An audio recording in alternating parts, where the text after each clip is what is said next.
The Fellowship of Guelphissauga continues, with Grace Gardens finally opening its doors to fight the housing cost crisis. After millions of dollars were spent and months of delays, the mayor joined the celebration for the opening of Grace Gardens.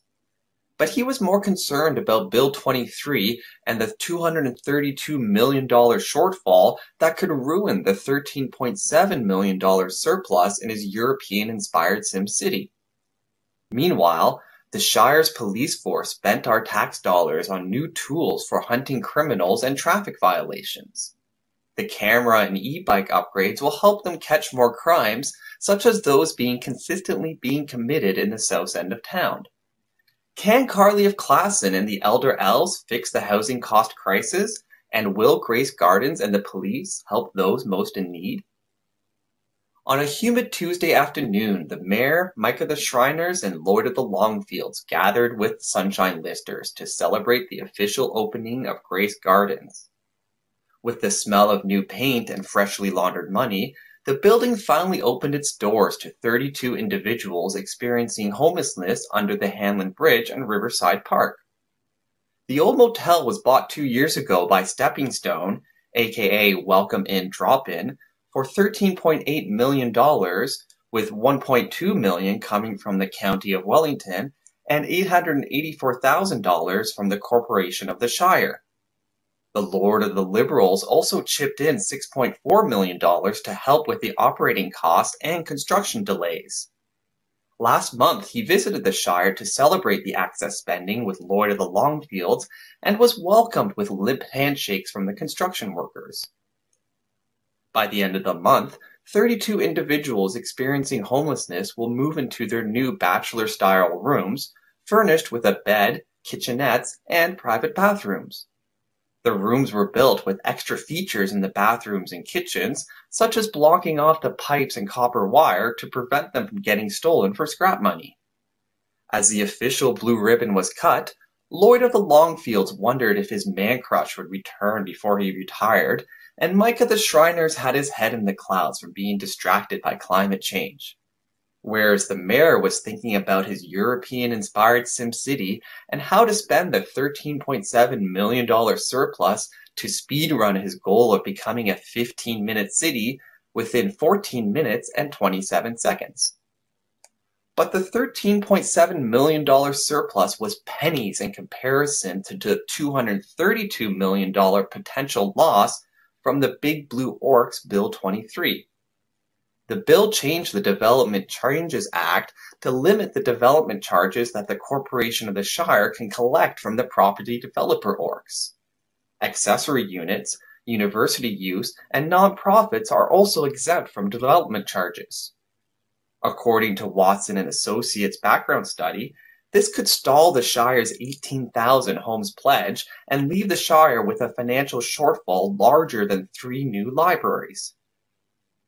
The Council of Elders pointed out the absurdity of the Big Blue Orcs' gift to the property developers. This could put a municipality in financial jeopardy, said Councillor Phil of the Alts. As much as we're committed to hit these targets, you cannot do it with these reductions. So somebody has to make us whole, said the Shire's Chief Accountability Officer, Scott of Stewart. But local superhero Susan of Watson, who just happens to be a member of the Development Charge Peer Review Committee, pointed out the irony of this statement. I don't see why I or any other citizen should be subsidizing growth. Why would we want to act like Clark Griswold in the film Christmas Vacation, buying a swimming pool on the basis of hope of a Christmas bonus? This DC subsidy siphons money away from renters and current homeowners, including low-income seniors. If development fees were waived, we could be subsidizing individual homes to the tune of $85,000 each for one single detached home, she said.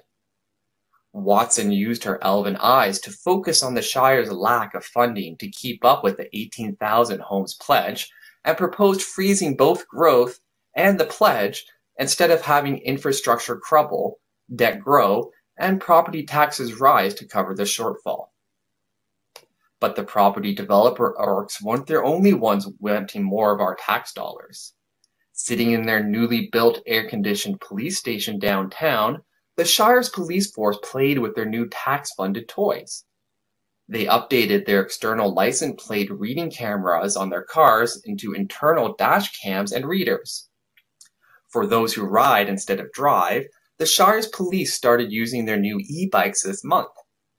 With a price tag of $5,400 each, the cost to charge the e-bikes is between $75 to $100 per month, and they take 4 hours to charge, unlike traditional bikes that take 0 seconds to fully charge.